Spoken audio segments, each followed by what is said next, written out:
¿Quién es este a quien hasta el viento y el mar obedecen?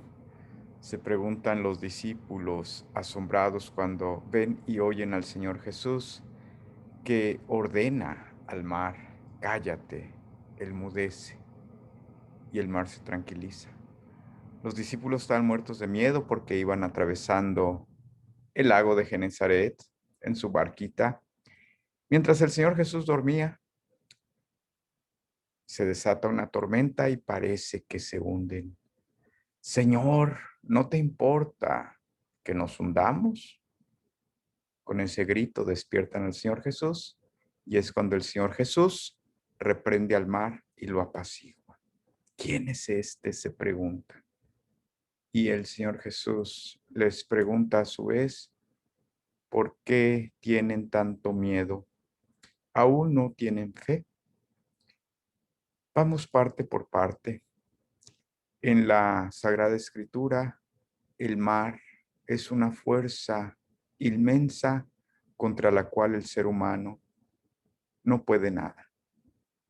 Quienes hayan tenido la experiencia de estar de frente al mar, tiene una sensación de la propia insignificancia delante de aquella realidad tan abrumadora.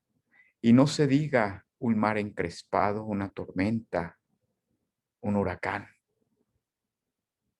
Y así en la Sagrada Escritura, solo Dios tiene poder sobre el mar.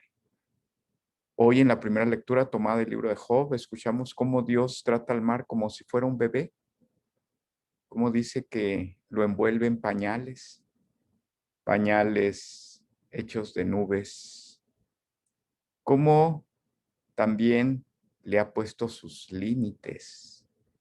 Y así, a lo largo de la Sagrada Escritura, vemos cómo en el libro de Isaías se nos dice que es el Señor quien abre camino por las aguas.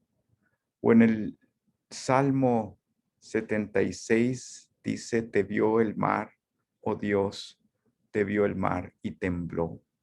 Así pues, esta es una teofanía, es decir, una manifestación de la divinidad. Jesús muestra a sus apóstoles que Él es Dios, pero no lo hace en un afán de presunción, no se trata de presumir, sino de lo importante aquí, suscitar la fe. La fe que no es antes que nada una cuestión de creencias, una cuestión de teorías, sino una manera de vivir. Porque creer en Dios, bueno, pues el diablo también cree en Dios. O creerle a Dios, pues pudiéramos decir también, ¿no? Pues el diablo no va a decir que, o no va a pensar que Dios es un mentiroso. Todo lo que Dios dice es verdad, el mentiroso es Él. Pero la fe, precisamente aquí, cuando se contrapone al miedo, ¿verdad? Dice el Señor Jesús, ¿por qué tenían tanto miedo? Es que no tienen fe. Entonces resulta que la fe es una manera de vivir. La fe es una manera de vivir confiadamente en Dios.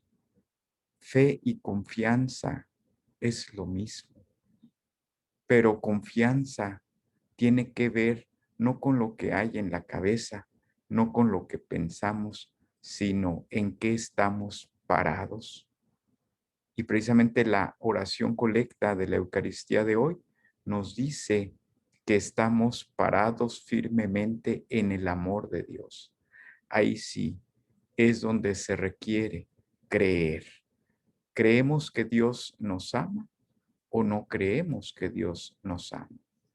Y si nos ama, siendo nuestro Padre y siendo todopoderoso, que incluso el mar se le somete, lo obedece, entonces, ¿por qué tener miedo?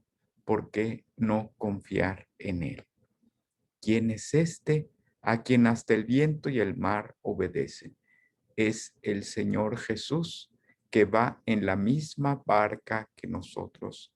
Y aunque parezca que los vientos y el mar huracanado están a punto de hundirla, Él va con nosotros y Él tiene poder de apaciguar ese viento, ese mar tempestuoso.